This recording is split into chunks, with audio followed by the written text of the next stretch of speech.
Hello students, today we are going to discuss about the limit test for chlorides, right? So as we know that impurities are something unwanted chemicals, undesired chemicals which will develop into our pharmaceutical products, or they will be retained into the pharmaceutical substance which is very harmful and dangerous. So that's what we need to find out, the what is the type of impurities it is there.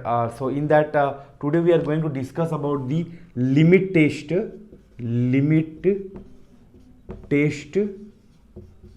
for chlorides, right? So chlorides, it is nothing but it is one of the impurities which we are going to detect it, right? So in the limit test, first of all we need to have the two Nesler cylinders, right? Two Nesler cylinder, all of you have might have used in your practical. It is going to be something like this, okay? Two different Nestle cylinder, one for standard and one for test, right? So it is going to be for the test and it is going to be for the standard, okay? Two Nestle cylinder. Here the one important thing, the reaction which is going to have, that we need to know, right? First of all, and this is going to be the 50 ml, right? 50 ml Nestle cylinder, we are going to have 50 ml. Okay, now here as we are going to determine the chloride concentration, right? So the first of all, chloride ion,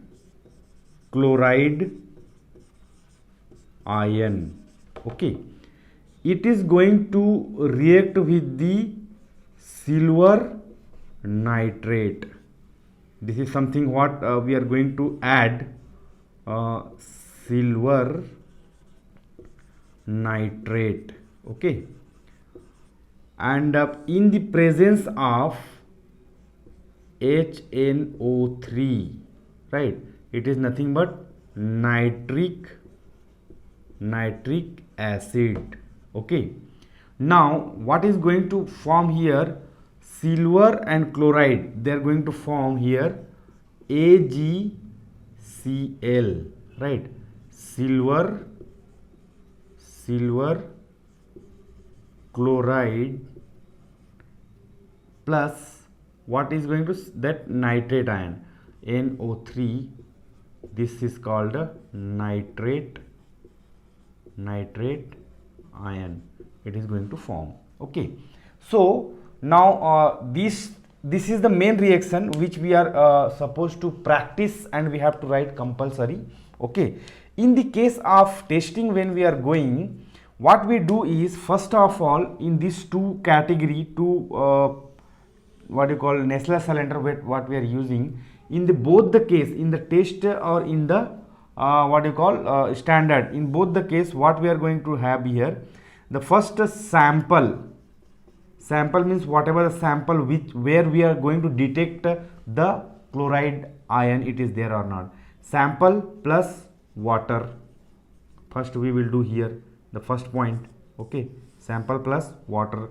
Here what we are going to do is 1 ml of 0.5245% weight by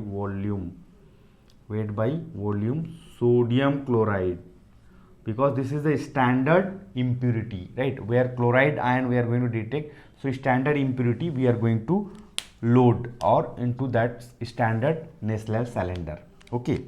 Second thing, second points what we can add here is, the first of all this one, silver nitrate, right?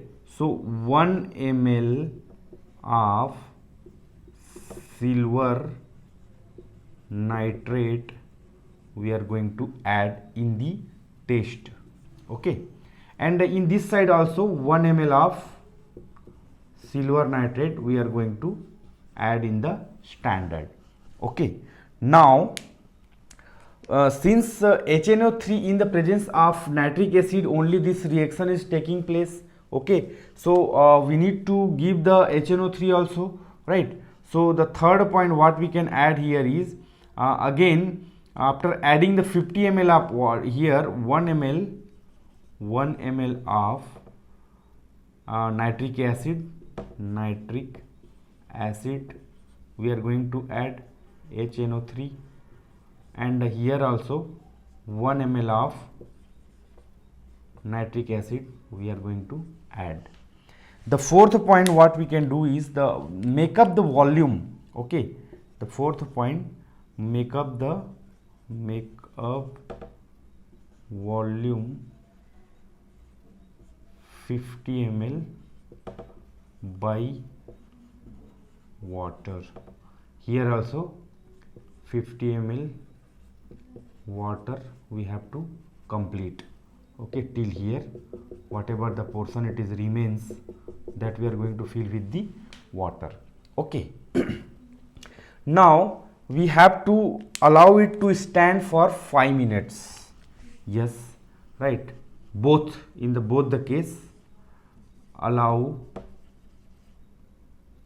it to stand 5 minutes. Right, now what you are going to observe is, that is the called something opalescence, the word, right, opalescence, right, or it is also called a turbidity. Now why we are keeping the standard? So that we can compare it, right? So what we can do here in observation, what we are going to observe it in observation, taste and the standard, right? So opalescence means turbidity, how much, what is the percentage of chloride ion it is there in taste, because in standard already we have added the NaCl, which is the standard, means it will be more only. So whatever the opalescence means, it is something what if you add in water some milk, if you will add, so how it is going to be, it is not precipitate but dark, right, it will be like a milky dark or something like that. Okay, that opalescence, the turbidity, the number of particles, it is how much. If it is more, than standard, if it is more than standard, it means it is going to fail the limit test. Or if it is less than standard, means it is passing the limit test. That you need to understand here. Now here some questions it may come like, nitric acid, why we are adding, what is the role? So nitric acid is providing the acidic environment, right, acidic platform, right, it is providing acidic environment, so that these reactions will take place, and it is going to form the silver chloride, which is forming the opalescence, and we can compare the test and standard, right. So this is something how we can explain the limit test for chloride, which is very important. So here reaction it is important, and observation what we are doing, that you can remember it. Thank you.